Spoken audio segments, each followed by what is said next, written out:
Akkam jirtu kabajamtoota Birraa Barii Miidiyaa. Kun Birraa Barii Miidiyaadha. Birraa Barii Miidiyaan sagantaalee garaagaraa qabatee isinii dhiyaata. Sagantaa addaa keessatti qophii addaatiin dhimma tokkorratti guyyaa har'aa keessummaa qabadhee isinii dhiyaadhee jira.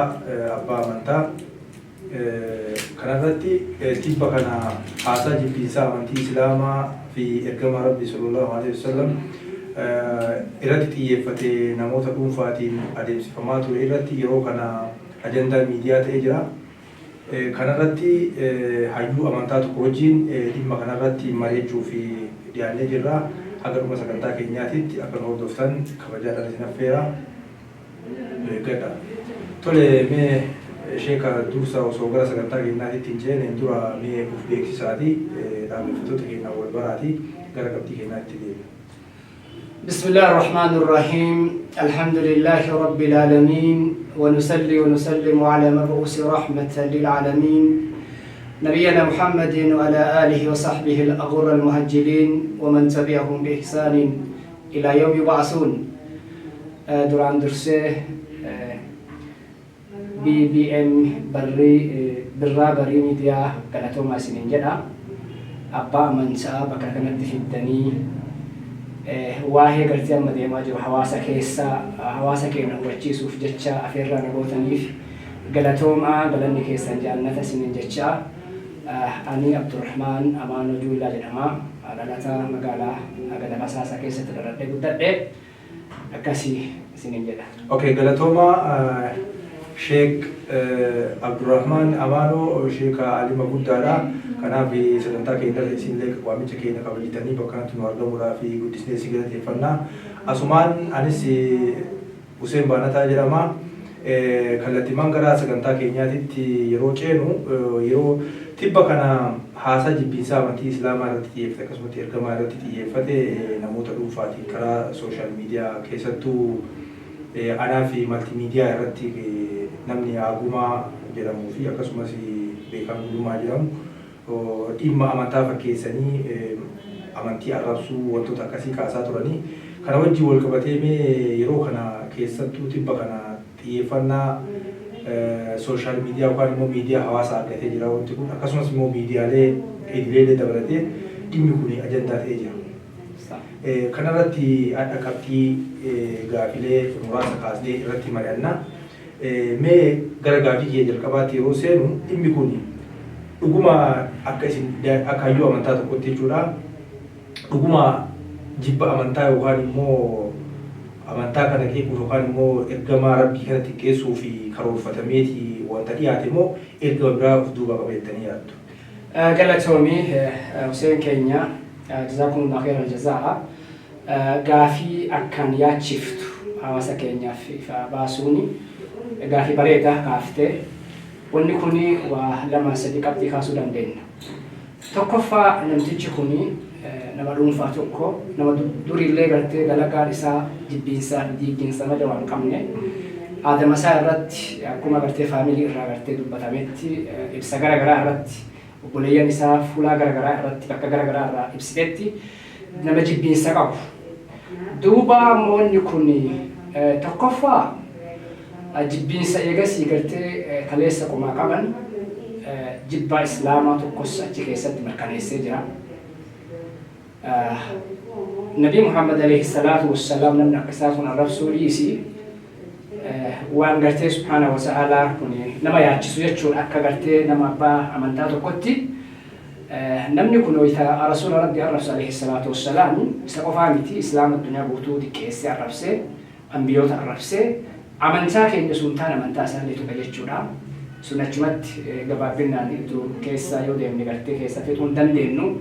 Lammaffaa ammoo duubaan ergaan guddaan jirti.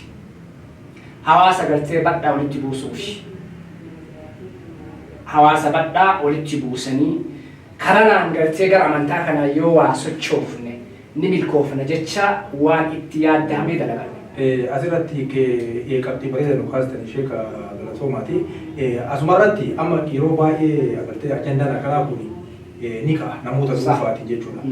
Amma wanti keessattuu adda godhu waan kana dhimma amantaa ta'uun alattuu jechuudha. yeroo kun yeroo itti Oromoon rakkoo hamaa keessa jiru. Biyya keessatti uummanni garmalee jireenya hamaa keessa seenee ajjechaan baay'een ajjechaan jumlaa humnoota mootummaatiin yeroo itti raawwatamaa jiran akkasumas immoo balaa hongeetiin uummanni rakkoo beelaatiif hagattaa beelladaallee waan nyaatu dhabee yeroo itti rakkoo hamaa keessa jiru kanatti ajandaa akkanaa kanaan gad dhufuun kun ergama biraatti duuba jira jettanii yaaddu immoo namni kun dhugumaa jibbuma amantaa kanaa qaba. Inni biraa immoo amantaa fakkeenyaaf amantaa kiristaanaa yookaan immoo pirootestaantii inni hordofu sana immoo bakka bu'uu danda'a namni kun. Yaada bareeda Huseeni hin fixanne. Duuba eegasii duubaan ergaan guddaa jiraachuun laa shakka fi maaliif jennaan namni kun gartee amantaa islaamaa guddaa hagana qabuu fi nama rabbiin gartee darajaa isaa nama rabbi malee namni hin beekne tuquun kuni akkamiin gartee hawaasa kana cabsina. Uummanni islaamaa amantaa isaa dura dursa. Hawaasni muslimaa lubbuu isaa amantaaf kenna. Ana waan beekaniif garanaan kana yoo tuyne itti milkoofna jechaaf hawaasa badhaa biyyattii keessa jiru garanaan tuttuqannee laalanillee arganillee waan inni ta'u. Kanaaf suni achi. Garuu namni kun nama gartee karoora isaa keessatti nama eegasii adaba hin qabne, nama naamusa hin qabne, nama amantaa hin qabne matammaan isaatu. Awwalan. Maaliif jennaan usuu amantaa qabaatee amantaa namaan arrabsu. Usuu namummaa qabaatee nama guddaa hagana qabu. Rasuula jechuun alayhi salaatu wassalaam nama eegasii dachii fi samiin jalaa sochoote arrabsuuni ummata islaamaa lafaa kaasee duubaan waan biraatti deemuuf duuba kuni bakka eenyullee muu of dhiisii lubbuu isaatiif bakka bu'u namni hawaasa bakka bu'u dhiisii akkasii garuu warri gartee waan kana karooree duubaan itti erge wanti kun waan karoorame akka kiyyatti akka ilaalcha kiyyaatti hawaasa gartee garanaan kana goonee tanaan durallee ummata gartee islaamaa tuttuqaa turan arqaa turan gara hedduun laalaa turan biyya keenya keessatti waan deemu sa'a ammaatti waan deemu argutti jirra. Kanaaf itti yaadee warri itti yaade sun eenyufillee ifa galaa. Kanaan kana yoo goone dadhabsiifna jechatu keessa jira akka ilaalcha kiyyaatti akkanatti ilaala. Okay, galatooma yaada bareeda nu kaastanii dhugaadha. Dhimmi kun dhuguma dhimma amantiiti jechuun baay'ee nama rakkisaa maal jennaan ergama biraa of keessaa qabu ifatti akkuma kaasne yeroon kun yeroo itti dhimma amantii kaasanii deemti otoo ta'e jechuudha. Namni yoo dhimma amantii kaasuu barbaade yookaan immoo amantaa tokko bakka bu'ee dhimma amantaa irratti hawaasaaf waa ifa gochuu barbaade sagantaan garaagaraa qabatee abbootii amantaa sana wajjin dubbatee sagantaa sanaa waan isaa ifan taanee fi uummataalee ifa gochuu barbaadu karaa sanii dabarsuu ni danda'a jechuudha.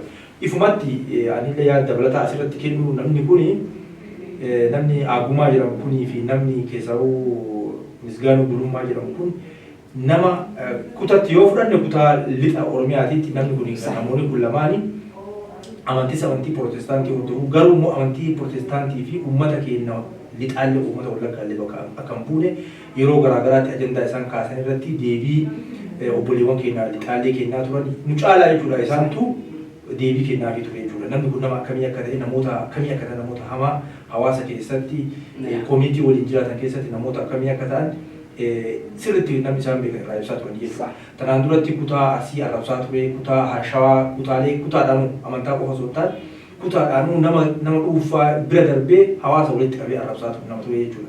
Kanaaf inni kun akkuma isin kaastan ergama uf duubaa akka inni qabu ifaadha jechuudha. Ergama kana kan ergellee qaama siyaasaati itti fayyadamee jechuudha. Kana wajjin wal qabatee fakkeenyaaf namni kun yeroo suuraa garaagaraa waraabu yeroo viidiyoo garaagaraa hojjetu aarmaa yookaan immoo mallattoo faajjii adda bilisummaa Oromoof akka miseensa adda bilisummaa Oromoof godheetiin haasaa jechuudha. Kanallee adda bilisummaa Oromoo wajjin hidhata tokkollee akka hin qabne ajajaa olaanaan adda bilisummaa Oromoo fi woboo ibsa baaseen lafa kaayee jira jechuudha. Kanaaf namni kun akkasumas immoo abbootiin amantaa Pirootestaantis ta'ee amantii Ortodoksii hundi isaaniiyyuu haasaa isaan miidiyaa irratti illee kennaa turanii fi ibsa isaan baasan illee olaalu namni kun guutumatti namoota kana yookaan immoo dhaabbilee kanaan illee ala akka jiruu fi ufumaa isaatti waan raawwachuu qabu akka raawwachaa jirutti kan ka'edha. Kanaaf yaadni keessan yaada bareedaa galatoomaa isin jecha ammas inni qabxii itti aanutti yoo dabarru haasa jibbiinsaa amantii irratti xiyyeeffate kana namoota dhuunfaatiin taasifamu amantaa bakka bu'uu ni danda'a. Fakkeenyaaf mi'a sirallee kaafnee turre mi'a akka abbootii amantaatitti isin namni kun amantaa inni qabatu hordofu sana yookaan immoo amantaa kiristaanaa bakka bu'uu ni danda'a namoonni akkanatti yaada akkanaan ibsa kunniin. Gaaffii bareeda. Garuu namni kuni amantaa inni bakka bu'uu hin danda'u. Ofirraa kaasee bu'ee amantaan isaa nama arrabsin jedhuuni. Duuba asirratti waan beekuu qabu tokkotu jira. Namni kuni rasuula qofa hin arrabsin alayhi salaatu wassalaam. Isaan hawaasa musliimaa dammaqsuuf godhate malee gosa lamaa waliin dhaqe. Dubartii kabajamtuu hawaasa keessatti kabajamtuu rabbi kabaje. Aadaa Oromootitti illee dubartiin kabajamtuudha. Dubartii haadhaa ilma nama tokkoo dubbiin dhawuun gosa sanillee waliin dhaqu. Namni kun amantaa tuqe gosas tuqe ammas.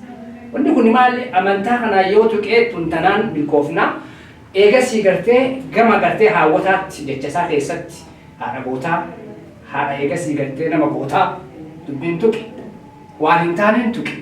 Duuba waan san keessatti illee maal gosa lamaa waliin buusuu biyya waliin buusuu fakkeenyaaf namni garteetiin amma islaama rasuul arrabse alayhi salaatu wassalaam namni sun eenyu yoo jedhan addunyaa irratti Itoophiyaadha nama Itoophiyaati. Nama Itoophiyaa keessallee Oromoodha. Oromoo keessatti illee gandatti gala. Namni kana saadala isaan jedhallee hin jiru amantaa bakka bu'uu hin danda'u. Amantaa kamiyyuu bakka bu'u. Namni akkaasaa kuni amantaa tokkollee bakka bu'uu hin danda'u. Galatooma yaada bareeda nu kaastanii kabajamtoota biraa barii miidiyaa kun sagantaa addaa dhimma tibbana haasaa jibbiinsa amantaa irratti namoota dhuunfaatiin sooshaal miidiyaa irratti dhiyaatee wal qabatee mari'achaa jirudha. Marii keenya malee itti fufaa haga dhuma sagantaa keenyaatti akka hojiin turtan irra deebiidhaan isin affeera. Mee sheekaa itti deebinee ammas gaaffii biraa isin kaasu ajandaa akkanaa kun fakkeenyaaf namoota dhuunfaatiin illee haa ta'u namoota yeroo baay'ee summii facaasan kunniin amantaa fakkeessanii dhufu yeroo tokko immoo kutaa fakkeessanii dhufu yeroo tokko immoo bifa garaagaraa jijjiirataa dhufu jechuudha. Wanti akkanaa kun tokkummaa Oromoo irratti dhiibbaa ni qabaata jedhanii yaaddu isaan qabbaa amantaaniitti. Good question. Gaaffii bareeda gaafatte yaa Buleessa kee Huseeni dhiibbaa guddaa fida. Maaliif jennaan duruu karoorfameeti baroonni kun kan dhufe. Hawaasa badhaa gana ga'u kana gara naayyoo dadhabne amantaa yoo libbuu namni amantaa irraa hin jiru. Atis anis namni amantaa irraa hin jiru. Gaafa namni amantaatti dhufe ofii walitti seena. Gaafa ofitti walitti seena ammoo gosaa walitti dhufa jechuudha. Kanaaf dhiibbaa ittiin gaha. Dhiibbaa ittiin gahuun kaleessa olomaa'onni addunyaan kalee gastee jirtu mana keenya kaleessa waliin jiru hawaasa keenya kaleessa waliin jiru amma waan kana waan qara gartee qomaa nu qabdan lafaa ol kaaftan qaama keessaa ol kaaftan jecha miidiyaan gurraan dhaga'u jirra lola saba guddaa waliin buusu jira kanaafuu dhiibbaa ni gaha. Hayyee dabalata gaaffii kanaa amma fakkeenyaaf akkuma sila kaasne namoonni kun namoota dhuunfaati. Ideoloojii yookaan immoo yaadni isaan deemaa jiranii illee tarii akkuma yaada dhuunfaati jennee sarnee jirra. Kanaaf namoonni akkanaa kunniin yeroo yaada akkanaatiin gad dhufanii tokkummaa Oromoo akka hin dadhabsiine uummanni hoo akkamitti hubataa jira waan kana jechuun wanti ilaalaa jirtan yookaan immoo gara amantii Islaamaatiin illee deebiin kennamaa jiru namoota kanniiniif gara amantii Kiristaanaa ta'an illee Prootestaantiitiin illee deebiin kennamaa jiru yoo ilaaltan maal fakkaata? Deebii bareeda addunyaa irratti gartee kennaa jiranii duuba gartee nama kana gartee gama heeraatti akka nuuf kalaahu yoo inni gama heeraatti kalaahee kabaruu dhufuufillee adabbii akka ta'u hayyoonni abbaan amantaa horii gartee amantaa garaagaraa qaban iyyuutti jiran akkasuma gartee hayyoonni addunyaadhaa namni kun nama tokkotu gartee kana mara raabsee adda miidiyaa waan isaa hatta nuu waan isaa dubbachuu jiru dalagaa nu godhe jechuudha dalagaa godhatanii gadi baasanii dalagaa hawaasaaf godhan. Kanaaf wanti ta'uu qabu nama waan akkana saba keessa fide nama waan akkana amantaa keessa fide qabanii heeratti kaleessu.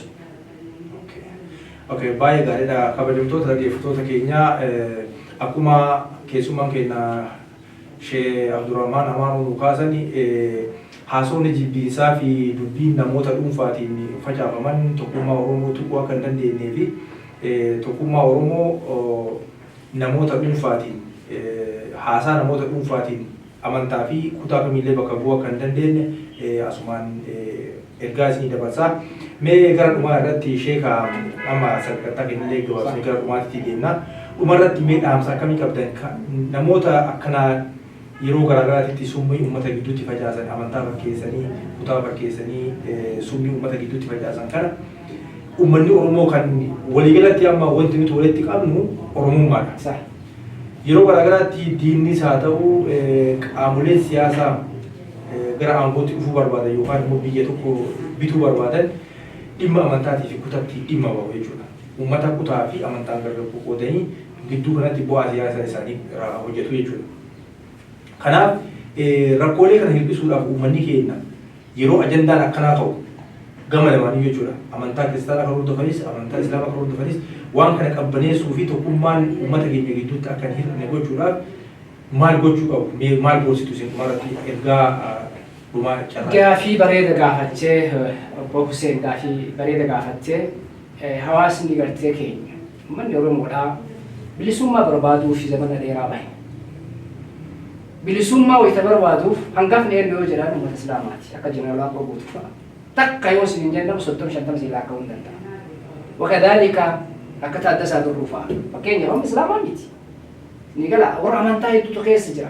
Maaliif haqa barbaaduuf walitti makamanii waliin hagadhaa haqa barbaaduu fi dhagaa mukatti bu'anii kun lubbuu ofii dhabee kun deemee daaruu laakiraa deemsu bilisummaan argina. Bilisummaa barbaaduuf dhadha bilisummaa hawaasni keenya walitti qabu diiggaaf dhufanii waan kana walitti buusanii kanaan kana dhoofna waan jedhaniif hawaasni keenya nama akkana gartee waa balleessu kana madaa akkanaa kana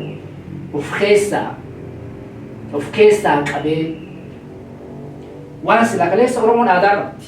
Nama waa balleesse garteetiin abbaa gartee heeraatti kaleessan. Abbaan heeraa abbaa gadaati. Abbaan gadaa waan kana irratti dubbachuu abbaan amantaa illee yoo ta'e namni tokko gartee yoo dhufeenyi waa balleesse badii isaa san gorsuu qabanii adabuu akka hin deebine kaaniif akka jiilchaa godhu hawaasni maashaallah baarii akka bareedatti gorsaa jiranii akka wanni akkanaa kun nutti hin deemin iyyutti jiranii lallabutti jiranii kalli mudeen gadda gartee fakkeenyaa fi sheekolee ta'e doktoroota warra minisootaadhaa warra abbaa amantaa bira dhufanii jiran iyyutti jiranii ka ammaa gartee mul'isee argine ka boruu akka ittiin deebine hawaasa keessa akka wanni akkanaa jibbiinsa akka hin dhufne uummanni keenya uummata kalee waliin nyaatee waliin dhugee waliin deemu waliin bilisummaa barbaadu dhadha gartee san karatti dhaamsuu fi warri abboonni siyaasaadha kun shakkiyyuu hin qabu. Warri abbaa gartee warri siyaasaa uummanni siyaasaa kuni tanaan dura gartee waggoota 5 dura waggoota 10 dura gosoota waliin dhahaa turan yoo yaadattu taate killilii jedhanii killil ammist killil maalii jedhanii waliin buusanii gosoota lamaa waliin dhahaa turan. Gosoota lamaa maaliif waliin dhahan tana keessa inni waan dalagu dalagata. Akkuma san ammallee kana barnaamija kana qopheessanii namni kun gartee akka obboleettiin teenya takka agartee miidiyaa irratti argee Jeneraal Ashaa Ajigomanayyuu boo dubbattetti namni kun soddaa warra gartee ajajaa waraana gartee biyyattii ta'ullee gartee ibsitee jirti. Maaliif jennaanii nama kamtuu nama beektaa bara zabana gartee mara keessa bara mujrima jira. Attaan zabana rasuulaa keessa alayhi salaatu wassalaam ummata badatu jira. Ummata tanaan duraa keessallee badamaatu jira. Adhallee badaan hawaasa mara keessa ni jira. Ni gala hawaasni gartee abbaa amantaa fakkeenya namni kun acha waan biraadhis warra gartee gosa isaa bakka hin bu'u. Gosa isaa warra dhalataa isaa bakka hin bu'u. Fakkeenyaaf obboleeyyan isaa galiin Islaam. Amma South Africa irraa dubbate fa'a. Ni galaami. Kanaaf hawaasni keenya warri abbaa amantaadhaa wanni kun akka hin babal'an gorsa kennu adabuu gamma hawaasni keenya gartee biyya keessatti amma olumaa wanni gartee balaalfannaa godhanii jiran ibsa baasanii jiran ibsi sun gartee maaliifi hawaasa keenya ka boruutiif ka waan akkanaa baalagee akkanaa kana dalagu ka nama xiqqeessu ka nama arrabsu ka gosa arrabsu ka dubartii xiqqeessu ka eegasii bira darbee amantaa seenu kana akka ittiin deebine qabanii aadaa gartee jiru. Amma duu shari'aa taate ifaan ifa nama rasuula rabbiitiif namni kun rasuula miti rasuula qofa arrabsina rabbillee arrabsi. Tarkaanfiin isaa yoo kana gartee tobbana tokko booda na fakkaate Afgaanistaan keessatti moo Paakistaan keessatti nama gartee rasuula arrabse waan godhanii gartee miidiyaan argine jechuudha. Tarkaanfiitti fudhatan. Kanaafuu gara heeraatitti gama gorsaatitti deebi'ee hawaasa keenya ka gartee haqa barbaaduuf deemu kana akka hin booressine irratti dalagutti jiranii siin jedha. Ammallee nama akkanaati Feesbuukii kana keessatti ol bayanii nama arrabsu. namni kun amma tanaan dura adda su amantatti hin dhufin hin dura nama arrabsaa ture gosa arrabsaa ture wayituun laakkoofni bira darbee dhugaaf san gaafa inni gosa arrabsu san qabamee yookaan gorfamee yookaan lolamee yookaan himamee adda sanatti hin dhufu. Kanaaf warri Facebook irraa garteetti waa dubbatu marti haasawa bareedaa laallataa haasawa gartee amantaan tunne haasawa eegasiisa bantunne haasawa gosan tunne laallataa osoo deemanii bareeda ture jedha gara kiyyaan inshallah. Okay, hedduu galatooma sheeka jazakallahu khairan sagantaa kanarratti marii dhiyaateef ibsa bal'aa fi ergaa uummata keenyaaf ta'u baay'ee nu kaastanii hedduu isin galateeffannaa. Yeroo itti aanus sagantaa biraatiin deebinee sagantaa bal'aadhaan wal arguu dandeenya. Hedduu galatoomaa fayyaa ta'a. Akkam jirtu kabajamtoota Birraa Barii Miidiyaa kuni sagantaa addaa dhimma tibbana haasaa jibbiinsaa amantii Islaamaa irratti hundaa'ee gidduu kana marsaa hawaasaa irra deemaa ture irratti hundaa'uudhaan hayyuu amantaa kana wajjin isinii qabannee dhiyaanne kanumaan xumurraa sagantaa keenya biroo wajjin turtii gaarii isin jechaa galatoomaa isin jedha.